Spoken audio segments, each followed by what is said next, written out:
এত গরু জবাই করা হচ্ছে, এত গরু কুরবানি করা হচ্ছে, এত গরু আকিকার ভিতরে জবাই করা হচ্ছে, এত গরু মান্নতের ভিতরে দেওয়া হচ্ছে, এত গরু বাবার দরবারে যাইতেছে, তারপরেও প্রত্যেকটা বাড়িতে প্রত্যেকটা গ্রামে গরু আর গরু আর গরু, গরু দ্বারা ভরপুর। অথচ এই জমিনের ভিতরে একটা কুকুর একবারে প্রসব করতেছে 8টা করে বাচ্চা। অথচ এই গ্রামের ভিতরে যদি হাতে গোনা খুঁজতে দেওয়া হয় 100 কুকুরও পাওয়া যায় না, 100 কুকুরও পাওয়া যায় না। যখন এই কথা বললেন মুজাম্মেল হক সাহেব, তখন যুবকটা তাক লাগিয়ে গেছে। আসলেই তো হুজুর, গরু মানুষ পূজা করতেছে, গরু মানুষ খাইতেছে, ভক্ষণ করতেছে, এত গরু জবাই হচ্ছে কুরবানির ভিতরে, তারপরে গরুর অংশ কমে না। আর কুকুর একবারে প্রসাব করতেছে 8টা, তারপরেও তাদের বাচ্চা পাওয়া যায় না।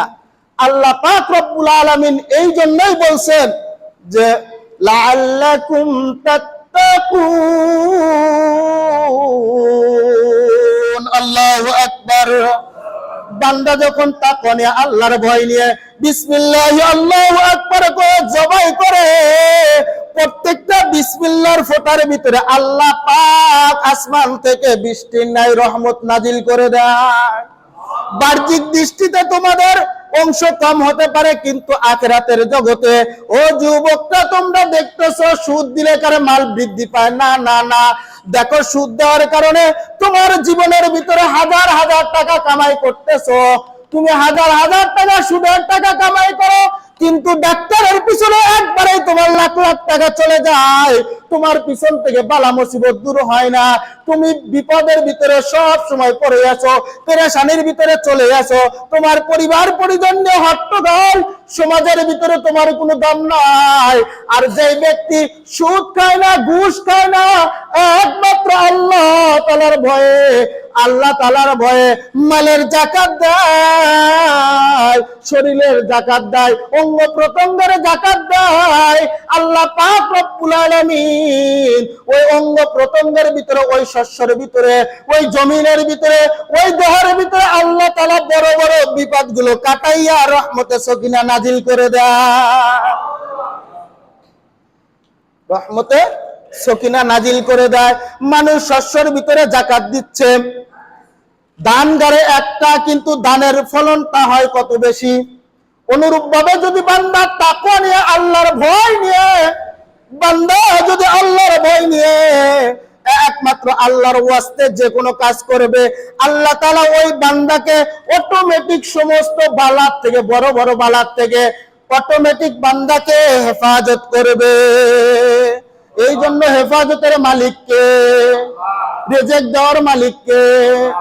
দান সদকা যদি শরীরের থেকে কোনো ব্যক্তি করে, শরীরেরও যাকাত আছে, অর্থেরও যাকাত আছে। যখন বান্দা অর্থের যাকাত দেয়, অটোমেটিক আল্লাহ তাআলা তার শরীরের যে যাকাতটা প্রদান করবে ইবাদতের ভিতর দিয়ে, অর্থের যে যাকাতটা দিবে, ওই যাকাত দেওয়ার কারণে আপনি 100 টাকার ভিতরে 10 টাকা দান করেছেন, ওই 10 টাকাকে 10 লাখ টাকা পরিণত করে দেয় মাওলা পাক, পুত পবিত্র করে ওটার ভিতরে বরকত দান করে। আমরা ধান গাড়ি, কি গাড়ি? দান। একটা কুয়া গাড়তেছি, একটা ওয়ার ভিতরে কতটি সব হইতেছে? 5টা 7টা করে। দান কতটি আসতেছে? দান মাত্র গেলাম একটা, কিন্তু বরকত দিল কে? ওই আল্লাহ পাকের যদি যত পছন্দ বলতেছি, কোন মুসলমান যদি এতটুকু আত্মবিশ্বাস নিয়ে আল্লাহ রাস্তায়, মসজিদ, মাদ্রাসা, তাবলীগ জামাতের ভিতরে, ধর্মীয় কাজের ভিতরে দান করবে, বাহ্যিক দৃষ্টিতে এদিক থেকে তার দান কমতেছে, কিন্তু অপর সাইড থেকে আল্লাহ তাকে ঢেলে দিবে, নিজের টেরও পাবে না। বলেন সুবহানাল্লাহ। আর যতক্ষণ পর্যন্ত শরীরের যাকাত দিবে না, যতক্ষণ পর্যন্ত অর্থের যাকাত দিবে না, যতক্ষণ পর্যন্ত বান্দা হকের পথে না থেকে অন্যায়ের পথে থেকে যত গুনার কাজ করবে, আল্লাহ তাআলা কিছু আদ-দুনিয়া সিজনুল মুমিনিন ওয়া জান্নাতুল কাফির, কিছু মানুষদেরকে আল্লাহ তাআলা বিপদ দেয় না ফিরাউনের মতো। আল্লাহ তাআলা দুনিয়াতে ছেড়ে দেয়, আল্লাহ সার দিছে ছেড়ে দেন নাই, আল্লাহ তাআলা বলে যে তুই যা করবি এটার ভিতরে আমি দুনিয়ার বরকত ঢেলে দিব, কিন্তু আখিরাতে তোর জন্য কোনো ঠিকানা নাই। দেখবেন অনেক মানুষ নামাজ কালাম কোনো কিছু না পড়লে কারো বরকত ঠিকই হয়। কিসের জন্য? আল্লাহ দুনিয়াতে তাদের দিয়া দিছে, কিন্তু তাদের অর্থের জাকাত না দেওয়ার কারণে, শরীরের জাকাত ইবাদত বন্দেগী সঠিক মতো না করার কারণে, এটার কারণে আল্লাহ তাআলা অটোমেটিক তাকে পাকড়াও করবে, দুনিয়াতে না করলে আখিরাতে।